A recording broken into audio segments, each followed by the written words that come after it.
Thursday, May 10th, C-Day. I'm Raven Kirby. And I'm Andreani. And this is Kennedy Live. Now for some school announcements. Global Regents Review will be held in Room 102 Monday through Friday from now until the June 5th Regents. If anybody has any interest in Kennedy Live, especially juniors, please show up to the Kennedy Live room tomorrow morning before homeroom. Now over to This Day in History with Dennis.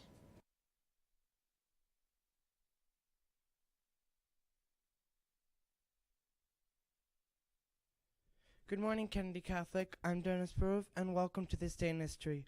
On this day in 1775, the Second Continental Congress convenes in Philadelphia, Pennsylvania, and issues paper currency for the first time. In 1801, the First Barbary War. The Barbary pirates of Tripoli declare war on the United States of America. This is the first U.S. foreign war. In 1872, Victoria Woodhull becomes the first woman nominated for a U.S. presidency by the Equal Rights Party at Apollo Hall, New York City. And in 1960, the first subatomic USS Triton completes the first submerged circumnavigation of the globe. That's all for This Day in History. Now back over to the anchors.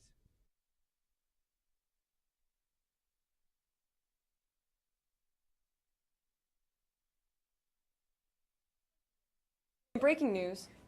Israel said it struck nearly all of the Iranian infrastructure sites in Syria today in direct response to a barrage of Iranian rocket fire targeting Israeli military positions in the Golan Heights.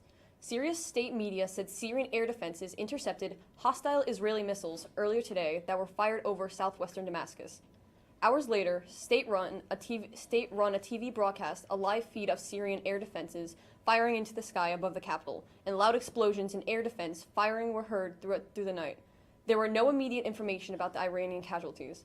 And for our featured stories, when 3 Americans newly freed from detention in North Korea arrived at Andrews Air Force in Maryland early Thursday, President Donald Trump was there to greet them. The president was joined by First Lady Melania Trump and Vice President Mike Pence.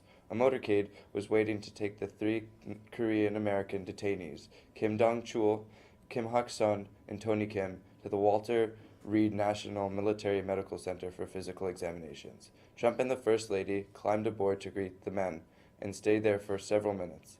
After the president emerged with 3 Americans, he addressed the media saying, "I really think he, Kim, wants to do something." A wildlife park has been fined after forgetting to tell police they were taking their bear out for ice cream. Discovery Wildlife Park in Alberta, Canada, drove Berkeley the bear to a Dairy Queen to get ice cream and shared a video of him being fed through a window by the store's owner. The zoo's permit requires them to alert authorities before moving animals out of the zoo. The owners now face heavy fine. In a statement, "We will pay our fine and have already instituted charges to our protocols and put them into practice to ensure that these notifications are done every time without fail." It's just a silly mistake. It really How do you is. take your bear out and not tell the police? And now over to sports with Kirby.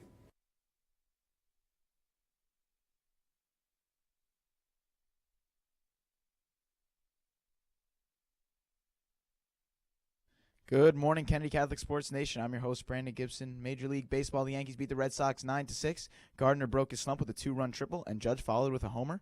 And the Reds took the Mets 2-1 in 10 innings. The NBA, the Celtics take the win over the Bucks, 114-112. Jason Tatum had 25 points. Boston takes the series 4-1. In the NHL, Game 7 of the Predators-Jets series will be tonight, starting at 8 o'clock on NBCSN. Varsity softball, led by the balanced pitching of junior Lexi Suarez, the varsity girls sweep the season series against Maria Regina, beating them on the road 10-6. JV softball will travel to Notre Dame Academy in Staten Island, hoping to hand the Irish their first loss of the season.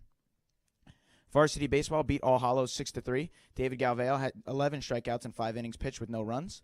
Ronan Whelan 2 for 3. Tyler Athouse 3 for 4 with 2 RBIs. Miles Proctor 2 for 3 with 1 RBI. And Zach Stellinger 2 for 4 with 1 RBI. Men's varsity lacrosse, the city championship is Saturday versus Monsignor Farrell. The game start is 12 o'clock. We need the whole school there. This is the biggest game of the year. And all league awards came out yesterday. Midfielder of the year goes to our own Gregory Brand. And face-off man of the year goes to Wyatt Rumpf. First team all league, Greg Brand, Jack Zona, Wyatt Rumpf, Brian Spinder, Aiden Dooley, Tom Young, and myself. And second team all league, sophomore Teddy Tepper. That's all for sports. Now back over the anchors.